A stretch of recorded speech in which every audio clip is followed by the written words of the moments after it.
Peace, family. Just wanted to come and talk to you live.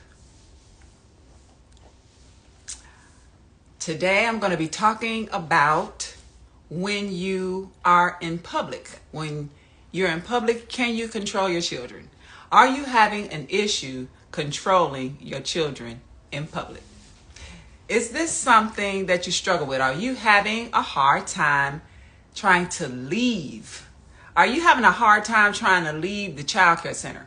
Are you having a hard time trying to leave the doctor's office or your friend's house or the store? This child is just giving you a hard time. I want to talk about that because although it may seem like it's not a big deal, it is a huge deal when you cannot get your child to move from one place to another. It's very important to be able to do that.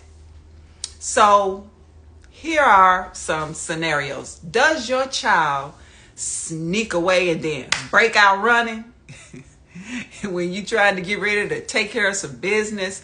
Or if you are, talking to someone, they gone. All right. Your toddler, your 2-year-old, your 3-year-old, they just gone. So do they open doors without permission? Do they fall out in your arms, when you trying to get ready to leave? Do they cry when you pick them up? Do they cry for things that they don't need, or they will actually cry for things that they want to have control of? Like, say, for instance, you're standing in front of the teacher and the teacher has a notepad and they want to grab the notepad, or they want to hit the teacher, or they want to grab the pen out of the doctor's hands. They want control over things. Or they cry for things that you can't produce. Oh, I want my daddy. I want my daddy. I want my grandma. They want everybody. And we believe that they're going to stop because they're asking for that person. Or we actually believe that they're going to stop when we produce this thing that we can't produce. And we find ourselves bending over backwards and doing all of these things for this child who is just basically out of control. So parents, I just want to let you know, you are not alone. You are not alone. And we're going to talk about some things that we can do. We're going to go over some tips so that we can make your life a little easier. I have seen endless scenarios. I've seen children pull on their mom's clothes. I have seen children wrapped around their mother's ankle. You got one child on this ankle and then you got one child on that ankle. I have seen parents who are forced to do things like ring the doorbell. The child has to touch, they have to ring the doorbell, or they have to be the one to grab the bag, or else they're just going to fall out and have this big tantrum. And then, of course, they want to run. They want you to chase them. They want you to run after them. And all of this is done just to really get your blood boiling. It really upsets you, and you just want to you want to take the child somewhere and beat them, but you can't spank the child. You can't do this, but you have no control over them. And it is important that you have control over your child. All right. I just want to let you know that you're dealing with a professional. You're dealing with a child that knows exactly what they are doing. They are cognizant of what they're doing because you taught them. You taught them this behavior. All right. And I know that may sound strong, but we're going to get into it. It's really important that as a parent, we are able to take responsibility. And for some of these things, we have to understand that we are modeling behavior for toddlers who are 2-3 years old. They're seeing and they're learning through us. They're learning through what we do, and they mirror that. They mimic that. All right. So what happens right before you pick up your child? Or what happens when you're talking with an adult? So this is a principle. This is what's going on. So right before you started talking to someone, or right before you started dealing with an adult or someone who has some form of authority, that child was following rules. That child was listening to someone. That child was respecting someone.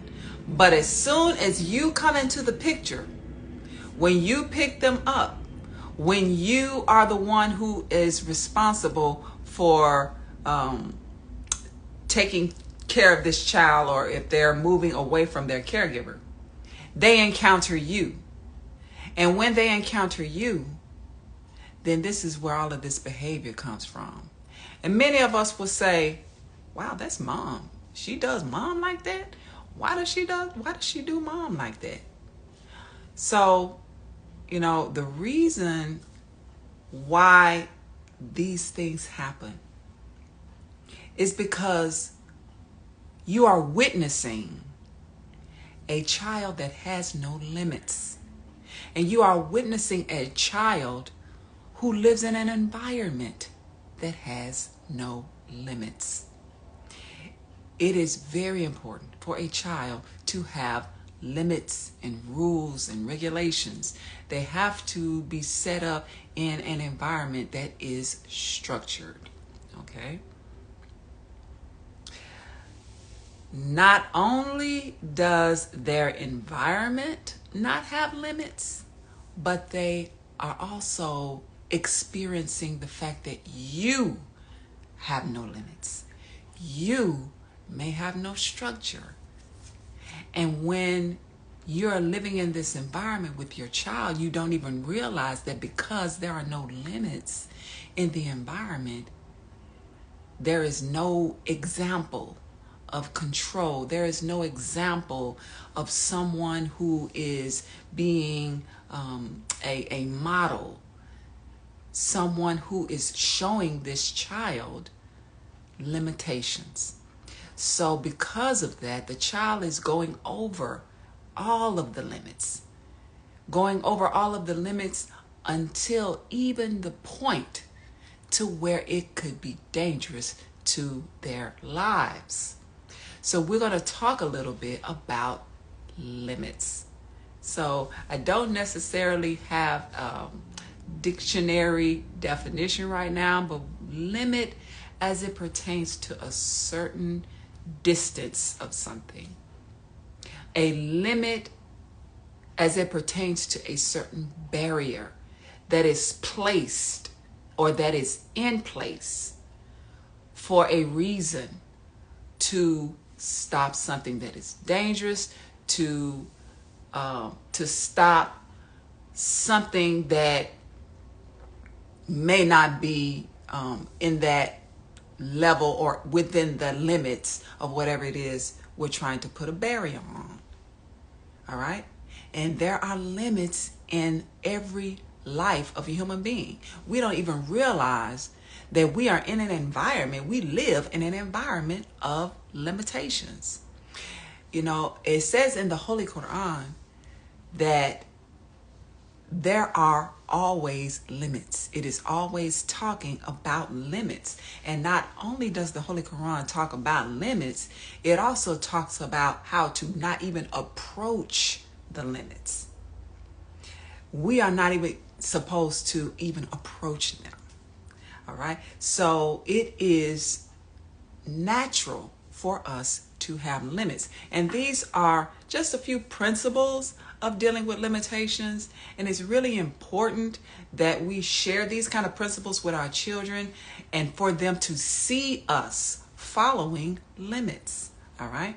So for those of us who are not necessarily into scripture, we're just going to deal with science. Okay. We're just going to deal with basics. So the human body. All right. When we eat, when our stomach is full, our stomach comes to a limit, all right? And when we go past the limit, we get sick. That food, our body rejects that food because we've exceeded the limits. All right.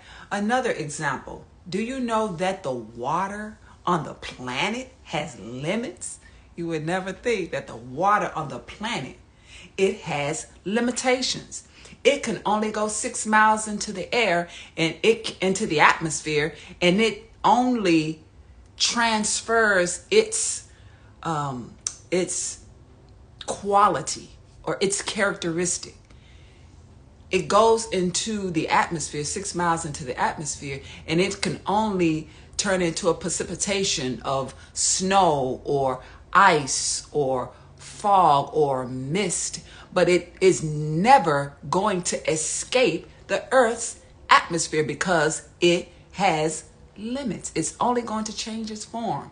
That's all we see. When we see the rain and the snow and the hail and fog and mist and all of these different things, all we see is water that is just changing its form in the same atmosphere, but it's the same water because water has limits.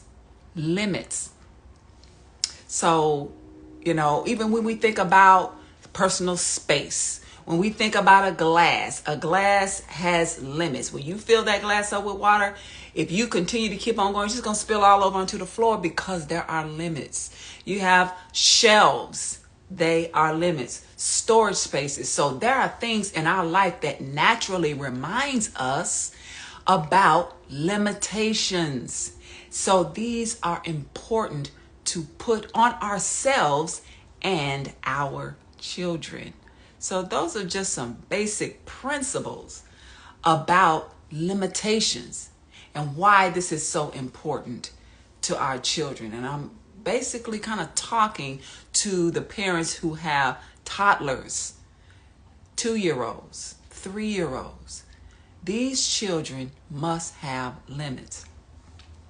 So another reason why we need to have limits is because it is dangerous. It is dangerous for a 2-year-old and a 3-year-old to not have any limits. All right. So in the stage of a toddler, they are not at an age of reason. They cannot reason with you. You cannot sit down with your toddler and say, look, if you go across that street, you're going to get hit by a car. And I don't want you to get hit by a car. Or you may want to say, if you drink that's poison, that's going to kill you. There is no way at this age that you can reason with your child about danger. The only way you can protect your child against danger is you must physically intervene.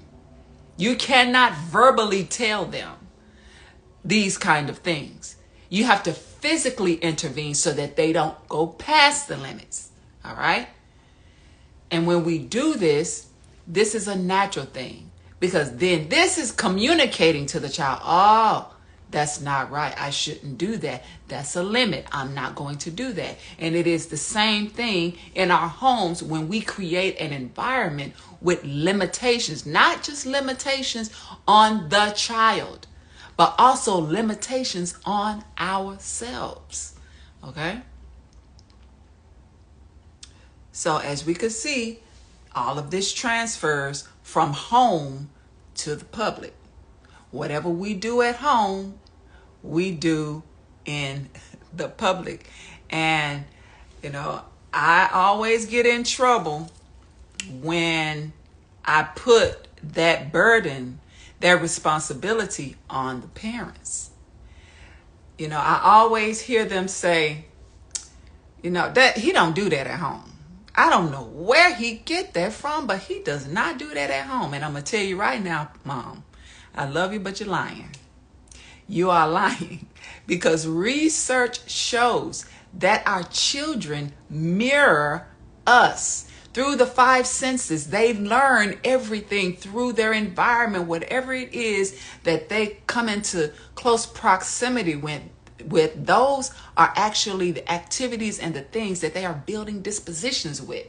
The inherent qualities from those who are closest to us, the mom, dad, grandparents, brothers, sisters, the home environment, whatever it is that they see in the home environment, they're mimicking that. Okay? They are internalizing that.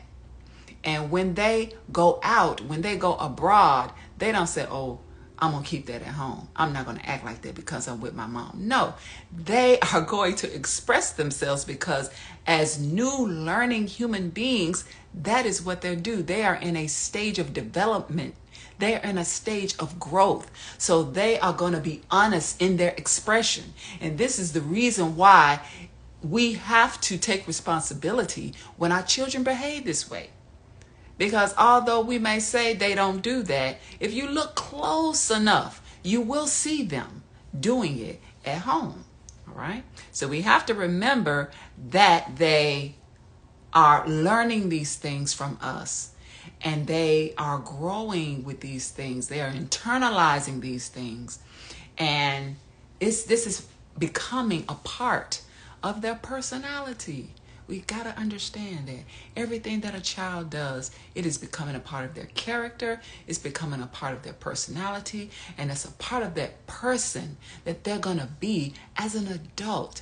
Who you are at the age of 2 is who you will be at the age of 20. Who you are at 3 is who you will be at the age of 30.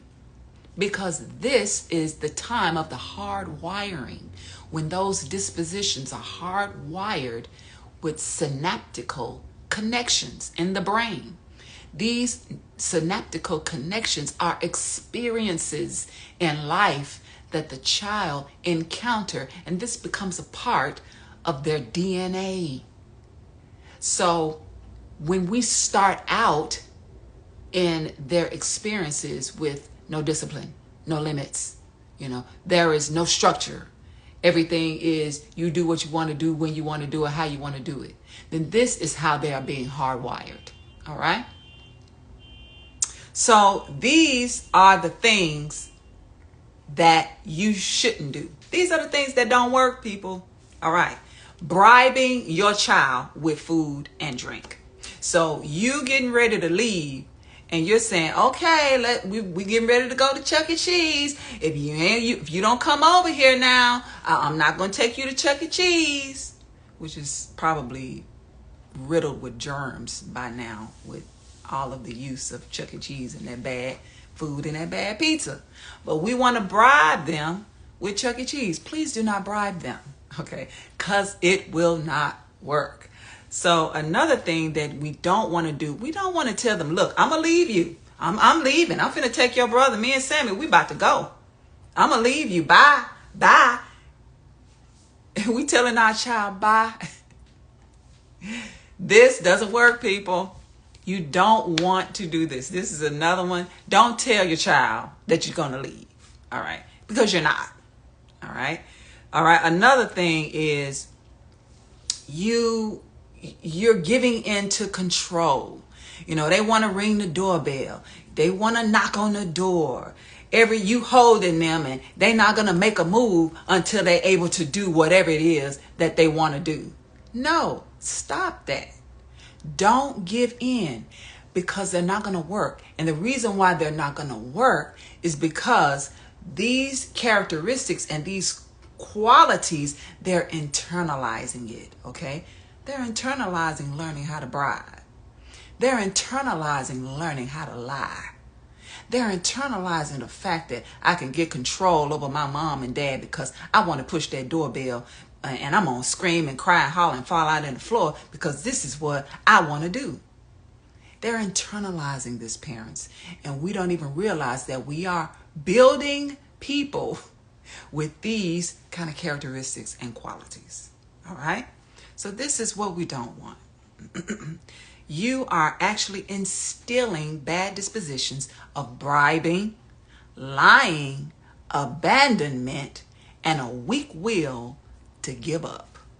When we give in to these kind of activities at the baseline of building dispositions, this is what we are giving into. This is what we are rearing our children into. So we got to understand that when there are no limits in the lives of our children, we are putting them in danger. It is the same as with us. When we do not have limitations in our lives, we put ourselves in danger. So it's very important for us to understand that we must have limits, structure in our lives. So let's talk about some things that we can do to start controlling these little people. All right. Let's start out with rules. We take our toddlers outside, or we take our toddlers to a place where we got to take care of some business. They need rules. Now, these rules are not going to work on the spot, beloved, until you practice them every single day. Every single day, you have to grind these rules, drill these rules in the heads of the child each and every single day in order for you to have peace. Now, there are some other things that you're going to have to do. We're going to get to that. Now, number one rule that you need to set is this one. Stay right here with mommy. Rule number one, stay right here with mommy. And you need to mean what you say. Right here. Not over there. Not over there. Right here. Right here with me. All right? Because you're safe right here. The next step is hold mommy's hand. You got to hold that child's hand. Okay? Because a 2-year-old, 3-year-old, they're trying to get all over the place.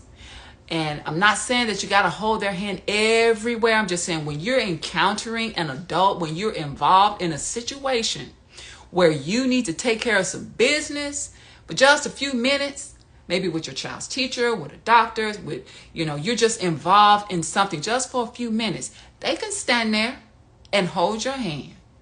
And of course, especially when you're crossing the street, when you're walking, you want to make sure that they're following these rules. Okay. The third rule is don't move right now. Right now. Just let me handle these few seconds, these few minutes right now. I need you to stay with mommy, hold mommy's hand, and I need you to just don't move right now. Just stay right here. All right. So these are 3 rules that you want to start working on for your toddler. Now you got to set up the foundation. So in order for these rules to work, you got to lay a foundation.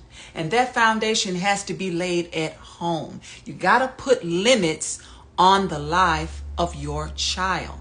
But not just the life of your child. You have to put limits on yourself. And of course, we want to make sure that our children are going to bed at a certain hour. They're eating a healthy meal. They are, of course, getting plenty of rest. You also want to stay focused on their development as far as potty training, making sure that they are doing self-help activities, giving them responsibilities to clean their room. They can actually clean their own room if you teach them how to clean their own room. And if you want me to teach you how to teach a child how to clean their room, just please leave a note in the comment or send me a DM saying that, you want me to do something to help your children to clean their own room, because they can do that at the age of 2 and 3.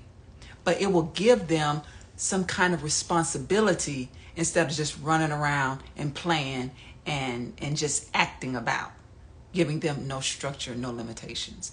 These are some of the things that you can do to set the foundation at home. All right. So you want to put limitations on your children, and you also want to put limitations on yourself, because your children are not going to obey you or obey their limits if they see you not obeying any limits at all. Okay. So these are some things that you can do for yourself, ways that you can set limits on yourself. Practice healthy eating. That in itself is a way to discipline ourselves. Eat more fresh vegetables. Eat more fresh fruit. Stop eating out all the time. Cook at home. Cook a meal at home. Put limits on yourself. Put a schedule on yourself. Another thing you can do is try to lose weight, or you can lose weight. Start focusing on working out, putting limits on yourself. Because if we're out of weight, guess what? We've exceeded the limits. We have gone outside of the limits. Another thing is put limits on your drinking. Put limits on your smoking. And the reason why I'm saying this, not necessarily from a moral perspective, but the discipline of the activity of abstaining from something is a very powerful way to be within the limits. And it teaches you discipline. And you're actually being strengthened as a person when we are able to stay within the limits. All right? Or you can basically just eliminate smoking and drinking altogether, which after you start to practice limiting it, this is something that you may even think about doing. So your child sees the limits that you're putting on yourself, and guess what? They're going to want to follow it. They're going to want to participate in setting limits. And when we start with setting limits, then we can listen. Then we can obey. Then we can be at least in a situation where we are civilized enough to follow rules. Because regardless of where we are in society today, regardless of what we're doing in our lives, it is always beneficial if we're able to follow rules and not exceed the limits. Okay? So right now, I would like to encourage you to start working on those 3 rules, those 3 simple rules every single day. Mommy telling your child to stay with mommy. Telling your child to hold your hand. Telling your child to wait, just wait one moment. That level of patience that you're giving to your child is teaching them self-regulation. And this is a very important skill when it is time for them to be kindergarten ready. There are a lot of things that we think are being kindergarten ready, and it really is not. There are many self-help skills that our children do not possess that really prepares them for kindergarten that they don't have. All right? So it's okay for them to be a little patient. When you are doing something with an adult and your child is about to get out of hand, you tell that adult, excuse me one moment, and you deal with your child. Because this is at the point to where the child's life might be jeopardized. Because if they break away from you, if they run away from you, if something happens, they may fall out and hurt themselves, something can happen. So you want to, either cut that conversation short, or you just want to say, pardon me one moment, let me deal with this. And you remind that child about them 3 rules. You do not have to spank. You don't have to spank the child. Everyone has their own beliefs and principles about spanking, and I just want to let you know spanking is developmentally appropriate at certain stages, and you only spank developmentally in an appropriate way. Okay? You don't have to spank a child for everything. So this actually is going to be an opportunity where you probably really don't have to spank the child. You just need to practice this over and over and over and over again so that they will see that you are serious about these rules. Okay? So basically, excuse me, once again, you definitely want to stop that conversation. You want to stop that conversation, deal with the child. Even if you have to postpone it, cut it off, leave, take care of your business, whatever you got to do. But you got to take care of that child and make sure the child is safe. Okay? So you want to make sure that you teach them patience. They have to learn how to wait. They have to learn how to wait for a little while. And it's not going to hurt them. It's not going to damage them in any way for them to learn how to be patient. because this is something that they got to learn in life. They have to learn how to be a patient human being. Everything is not going to come. Everything is not going to be instant gratification. And that's one of the problems that we have with devices, is that it is delivering a false life, a false mindset where things come instantaneously. Gratification comes instantaneously, when in actuality, it doesn't. We have natural delayed gratification. This is a natural part of life. We have to wait on something. So this is a good way to teach our child just to be patient, just a little bit. All right. You also want to tell them, okay, sweetheart, we're going to leave soon. This is almost over. Mommy is almost done talking, but I need you to just do this. Okay. And when you tell them that you're going to leave soon, leave soon. Don't stretch out a whole conversation. You gossiping about somebody, and you talking about somebody's husband and boyfriend and something going on over here. You'd have stood up there for 45 minutes and the child is crawling up your arm. Don't do that. That is not fair to the child. So take care of the business and leave soon. All right. Let them practice these rules and reward them with them being able to get to a place where they can play. All right. Don't give in to the whims. When they want to push the doorbell, and when they want to grab your hair, and when they want to grab your purse and go in your purse and pull out all of your personal items, don't give in to the whims. When they want to be disrespectful to the adult that is in front of you, when they want to hit you, and do not allow them to take you off your mission, your post. Even though you are involved with an adult, your main focus is them. Is to make sure you take care of the business that deals with them. Okay? So don't give in. Don't give in to any whining. Don't give in to any control or allowing them to control you. Don't give in to it. Stick to your plan. You always have to stick to your plan. You always have to stick to the plan, and always keep in mind there are so many other things that we're thinking about. We're thinking about bills. We're thinking about, relationships. We're thinking about health. We're thinking about all these things. And this long day, 9 to 5 is a long day. When you finally come in contact with your child, you're thinking about everything. You just want to go home and relax. But you need to focus just for a few more moments, just so you can handle whatever business that you have with another adult and your child is present. Whatever you're doing, if your child is present, your child is responsibility. The business that you're handling with the adult is important, but you have to be mindful that you've already set a limit for your child. They must follow these rules in order for this to transpire in a way that will be beneficial to the adult, you, and the child. All right? And always be mindful. I'm kind of hampering on the point before. Always be mindful that you have a toddler with you.